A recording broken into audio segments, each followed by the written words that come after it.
هو انا هضرب الارض تطلع بطيخ؟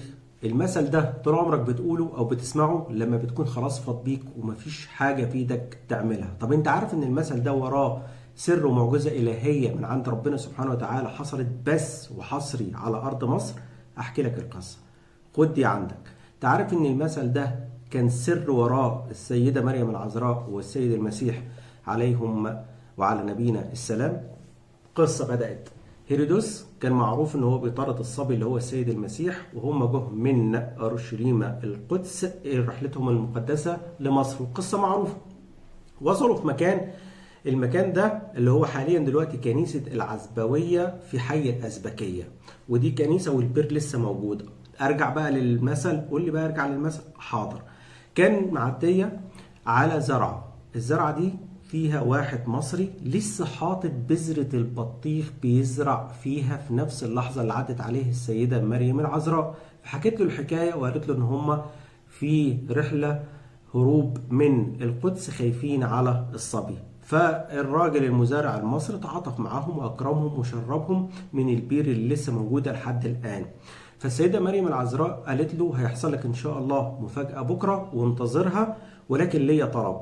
لما يعدي عليك هيرودوس وقال لك انت شفت ثلاثة بالمواصفات دي، اللي هو كان السيد المسيح والسيدة مريم العذراء ومعاهم يوسف النجار، قول لهم اه شفتهم. فالراجل استغرب قوي، طب انا يعني بالبلد كده بتاعنا، طب وانا هبلغ عنكم؟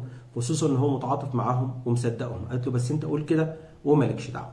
تاني يوم بالفعل الراجل صحي، بص لقي لسه بذرة البطيخ اللي حطيتها امبارح كبرت وبقت بالفعل بطيخ.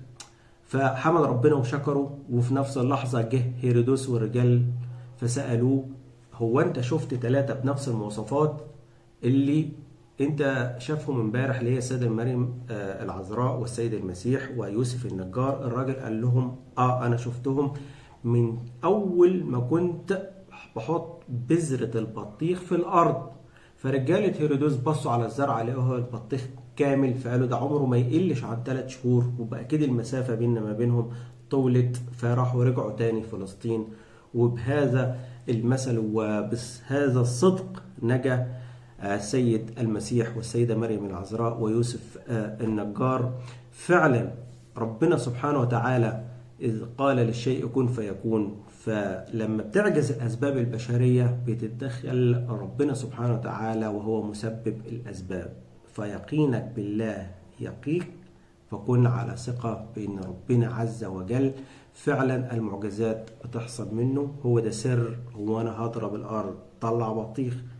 إن شاء الله هعمل لكم فيديوهات تانية، مش بقول لكم كل ما هو حصري على حكاوي مصري.